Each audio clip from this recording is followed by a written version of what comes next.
दोन नावं प्रामुख्याने तुम्ही संजय बारू आणि मणिशंकर अय्यर यांची विधानं दिलेली आहेत. त्यात स्टॅलिन आणि ममता हे नेतृत्वासाठी पर्याय असू शकतात किंवा आणखी कोणी, असं तुम्ही म्हटलं. मुळात इंडिया आघाडीचं नेतृत्व बदलणं ही काळाची गरज आहे असं मी म्हटलेलं नाही. अनेक नेत्यांचा आतला आवाज उफाळून वर आला असं म्हटलंय आणि हे प्रामुख्यानं काँग्रेस पक्षातलेच लोक आहेत, अंतरात्मा. आणि त्यात कोण आहेत तर मणिशंकर अय्यर हे एकेकाळचे काँग्रेसचे नेते आहेत, आता ते काँग्रेस पक्षामध्येच आहेत, केंद्रीय मंत्री आहेत. दुसरे ज्यांनी मनमोहन सिंग यांच्यावरती एक खळबळजनक पुस्तक लिहिलं ते संजय बारू यांनी टेलिग्राफमध्ये आपली भूमिका व्यक्त केलेली आहे. आणि त्यानंतर या विषयावरती एक चर्चा सुरू झाली. 5 राज्यातल्या निवडणुका आहेत, बिहारचे निकाल लागून गेलेले आहेत आणि ते अत्यंत निराशाजनक आहेत.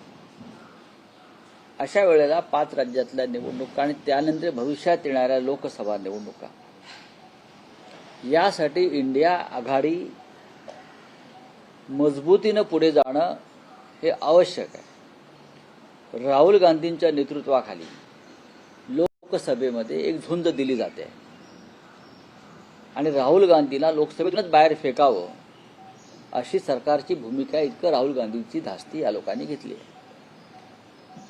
पण निवडणुका आल्या लोकसभेच्या की इंडिया आघाडी वळवळू लागते, की जिवंत असं दाखवलं जातं आणि नंतर त्यानंतर इंडिया आघाडी ही फार अनेक राष्ट्रीय प्रश्नांवर प्रेसिडेंट ट्रम्पनं अमेरिकेला गुलाम केलं, त्याच्यावरती इंडिया आघाडीची एक बैठक होणं फार आवश्यक होतं की देशभरामध्ये याच्यावरती आपण काय जागरूकता आणली पाहिजे. राहुल गांधी हे बोलतायत, अनेक इतर नेते बोलतायत, पण सामुदायिकरित्या काही करता येईल का? किंवा असे अनेक प्रश्न, शेतकऱ्यांचे प्रश्न, कष्टकऱ्यांचे प्रश्न, लॉ अँड ऑर्डरचा प्रश्न, मणिपूरचा प्रश्न स्वतंत्रपणे आवाज येत आहेत. हा कोलाहल आहे, हा गोंधळ आहे असं अनेकांचं म्हणणं आहे. त्याच्यामुळे हे जे आहेत मणिशंकर अय्यर, त्यांचा आवाज काय फार मोठा नाहीये, पण त्यांना प्रसिद्धी मिळाली. संजय बारूच्या विधानांना प्रसिद्धी मिळाली. आसाममधले काँग्रेसचे नेते भूपेन होरा हे सोडून गेले, त्यांची काही विधान आहेत. या संदर्भात सामनानं आपलं मत व्यक्त केलेलं आहे. अर्थात इंडिया आघाडी हा सगळ्यांसाठी संवेदनशील विषय आहे. पण रावसाहेब, तुम्ही संपादकीयमध्ये असं म्हटलंय की ते काहीही असलं तरी इंडिया आघाडीच्या नेतृत्व बदलाचा मुद्दा पुन्हा उठलाय ना. तुम्ही असं म्हणतात की लोकसभा निवडणूक झाल्यानंतर इंडिया आघाडीचं नक्की काय झालं हा प्रश्न अनेकांना पडला असला तरी तो प्रश्न काँग्रेसला पडलाय का, हा तितकाच नाजूक. याचं कारण असं आहे की काँग्रेस पक्ष हा इंडिया आघाडीतला सगळ्यात मोठा पक्ष आहे. 100च्या आसपास खासदार त्या एका पक्षाचे आहेत. त्यानंतर तृणमूल काँग्रेस आणि अण्णा द्रमुक पक्ष त्यानंतर येतात. काँग्रेस पक्ष या आघाडीचं नेतृत्व करतंय असं जर आपण मान्य केलं तर काँग्रेस पक्षाची जबाबदारी देशाचं नेतृत्व करण्याची सगळ्यात मोठी आहे. आम्ही जेव्हा भविष्याचा विचार करतो तेव्हा देशाच्या पंतप्रधानपदी काँग्रेसचा नेता होईल अशी आमची भूमिका असते, कारण मोठा पक्ष आहे.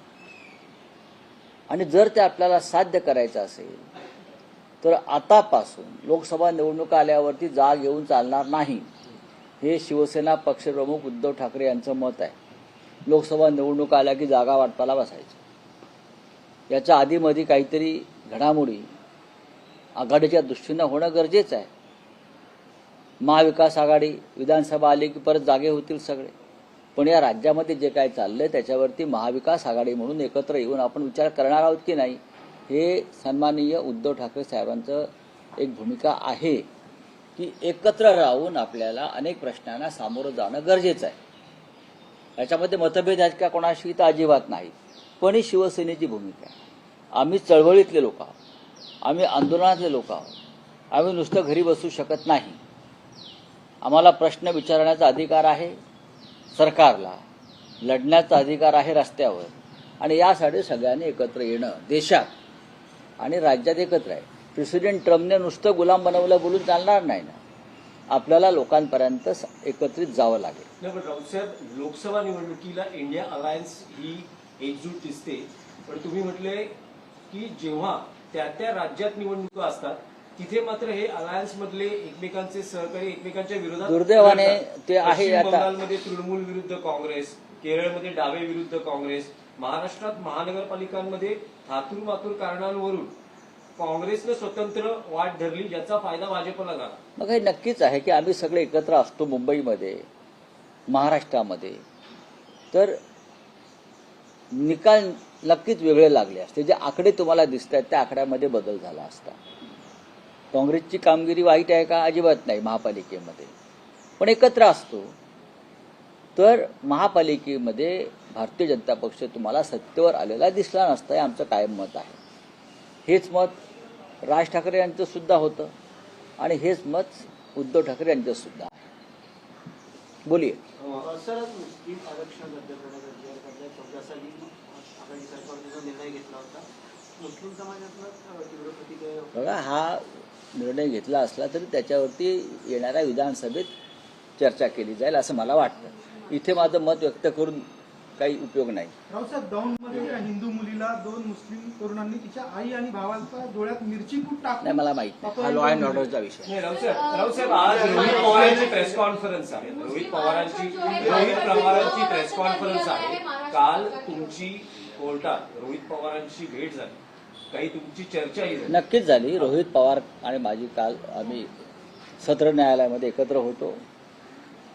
खरं म्हणजे आम्ही काल भेटणार होतो, पण तिथे अचानक भेट झाली आणि आम्ही काही विषयावर चर्चा केली. त्यांनी नक्कीच ते अजित पवार यांच्या अपघाताबाबत त्यांचं जे काय काम चालू आहे त्या संदर्भात त्यांनी मला माहिती दिली. त्यानंतर इतर काही राजकीय घडामोडी पडद्यामागे ज्या झाल्या आणि त्याच्यामुळे अजित पवार कसे अस्वस्थ होते त्याच्याविषयी त्यांनी माझ्याकडे काही माहिती दिली. 1-2 दिवसामध्ये आम्ही परत त्या संदर्भात चर्चा करणार आहोत. राऊसाहेब, एक विषय आहे की स्टँडअप कॉमेडी कुणाल कामत मुंबईत होते. इंडिया अलायंस का नेतृत्व जो है आपने बदलने की मांग की है. देखिए, ऐसी कोई बात मैंने कही नहीं है. अगर आपने सामना का संपादकीय पढ़ा होगा एडिटोरियल, तो आपको 2-3 दिन से कांग्रेस के कुछ नेता और संजय बारू का एक आर्टिकल आया टेलीग्राफ में, फिर असम में कुछ नेता कांग्रेस के जिस तरह से बोल रहे हैं, बातें कर रहे हैं, उससे राजनीति में एक थोड़ा सा घमासान सा हो गया है. मणिशंकर अय्यर आज शायद नेता नहीं हो गए कांग्रेस के, एक जमाने में थे, लेकिन वो वोकल है, उनका वॉइस लोग सुनते हैं. ये बातें ऐसी है कि इंडिया आघाड़ी, इंडिया ब्लॉक, ये हमारी भी भूमिका हमेशा रही. इंडिया ब्लॉक जब लोकसभा का चुनाव नजदीक आता है तो इंडिया ब्लॉक का काम शुरू होता है. तब तक इंडिया ब्लॉक है कहाँ, क्या कर रहा है, उस बारे में कोई एक दूसरे से संपर्क नहीं होता. देश में इतनी समस्या है, राष्ट्रीय प्रश्न है. हम सब लोग बोल रहे हैं कि प्रेसिडेंट ट्रम्प ने भारत को गुलाम बना लिया, नरेंद्र मोदी सरेंडर हो गए. ये सरेंडर नरेंद्र मोदी कल मुंबई में आ गए, गेटवे ऑफ इंडिया में एक इवेंट कर दिया फ्रांस के प्रेसिडेंट के साथ. बस उतना ही काम है उनका.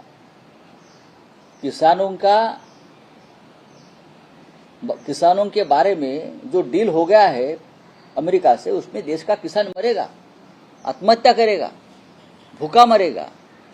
लेकिन उसके ऊपर इंडिया ब्लॉक ने सिर्फ पार्लियामेंट में आवाज उठाकर नहीं चलेगा. पार्लियामेंट में तो बोलने भी नहीं देते राहुल जी को.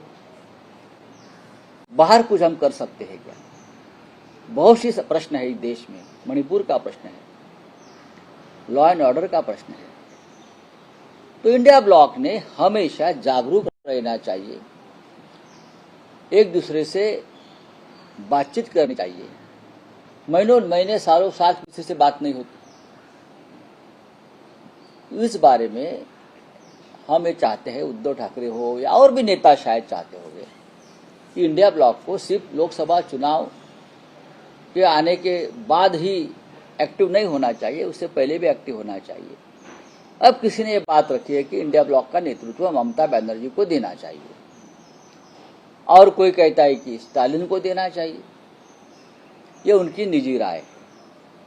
जरूर ममता बनर्जी आज देश में एक लोकप्रिय नेता है, नेत्री है।